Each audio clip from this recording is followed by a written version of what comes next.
Okay, welcome to another episode of CISO Talks. We're here today with Aaron Painter, who is the CEO of Nametag. Welcome, Aaron. Thanks. It's great to be on. Lovely to have you here. Lovely to have you.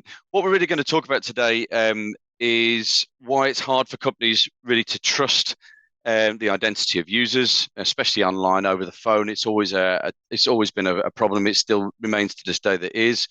And we see that like identity verification is really a key, like foundational rock, really in cybersecurity. Um, so that's really what today's focus is going to be.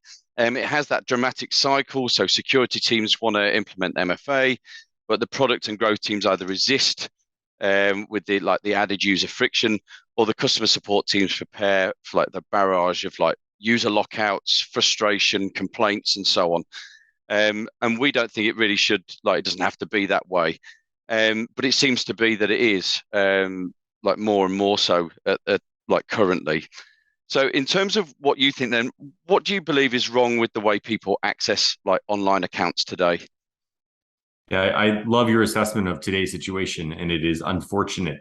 Even logging into our call today, I had login issues and was stuck in a password reset flow, and it was not easy. Yeah. I think the big challenge is that most of us today, most approaches validate devices instead of validating people. Okay. And in some ways, there's logical reasons how we got there, but so much of the security apparatus that we rely on for identity, which is a very big word with a lot of definitions and different ways to interpret it, relies on devices instead of people because we haven't had a good way to know who the person is behind that screen. Yeah. And that's the problem we're setting out to fix. Okay. Fantastic. I mean that seems to be what we need fixing really. Like you said, it's verifying those users. It's not those like sorry, it's verifying the devices. But we actually need to verify those users. I completely agree with that. In terms of then really as a follow-up question to that, um, obviously we want like convenience and security. That's what we're aiming for. That's what everybody wants, isn't it? To have an ease of use and that real secure way of doing it. Is there really a way, do you feel, for that to happen, or are we dreaming really? Yeah, I think one of the best balances of convenience and security that we live with every day is our modern mobile phone. Mhm. And it's so difficult to think about a period before it. But in many ways, with how we do things in terms of identity verification, we're essentially using technology that existed before the mobile phone, except a SIM, for example. And we were sending a text message to a SIM, which had been on phones for a long time the assumption is that whoever holds that SIM or has access to that phone number is worth that OTP SMS message that someone receives. Mhm. Maybe you set up an authenticator app, uses a little bit more modern functionality of the phone and the secure enclave. All that's wonderful. Again, until you get a new phone or your phone gets lost or you have trouble with setup or configuration. And then you're on the phone with customer support or a help desk for someone to try and reset your account. And they're back to knowledge-based questions of proving who you are. Yeah. But today's modern mobile phones have an incredible number of features around the camera technology, the secure enclave, things like app attestation, the 3D depth mapping camera, all stuff that previously was only available in big, heavy hardware kiosks. In fact, I was at an identity conference a couple of weeks ago, and many of the players there had these big legacy systems that they were installing kiosks to verify who people were. And I was on a panel and I did a lot of inquiry to just say, hey, am I missing something? Like, can I not recreate this experience in today's world on my mobile phone instead of requiring me to go to a kiosk? And they'll say, oh, yeah, of course, that technology exists today.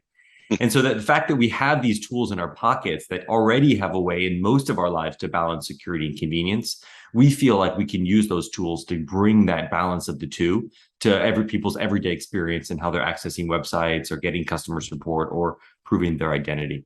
Mhm. So I mean, from what you're saying there, like it's in front of us already. Yeah. Why do you feel that people aren't? Why are they not jumping onto that if they know it's there? Like why is there this? It's I suppose it's almost like why are they resisting that? Do you feel they are resisting, or do you think it's something else? I think many of the underlying technologies have been around. We found a way to combine them into something new. We've added some new technologies, obviously some patented technology around what we do to fill some of the gaps in what we see in the market. But our view is quite simple. We see someone on a website and on a desktop, they should be able to scan a QR code instead of creating or using a username and password. If they're on mobile, they should be able to just tap a button. We launched something called an app clip or an instant app equivalent on Android that pops up. It's essentially like an authenticator app that's delivered on demand over the air without someone needing to go to an app store. They're prompted to scan their government issued ID and a selfie, and then they consent to sharing information with whoever that company is. And they're signed in. And we're able to leave the equivalent of sort of an encryption key in the secure enclave, which means when they come back the second time with that company or any other, we don't need them to rescan their government issued ID necessarily. They can simply use Face ID or maybe another selfie check to sort of get in a fast way. And so the total time we can cut down enormously. The frustration that normally exists, we can cut down enormously. And most importantly, in many cases, we can help cut down that fraud vector because we're actually validating who the person is, not simply that they hold the device. And we can make it reusable and re-verifiable. So it's not just that they did a one-time identity scan. It's that every time they're able to log into that site, we're reconfirming it's them. And let's say their selfie rematches to the government issued ID. That's our view of security with positive customer experience.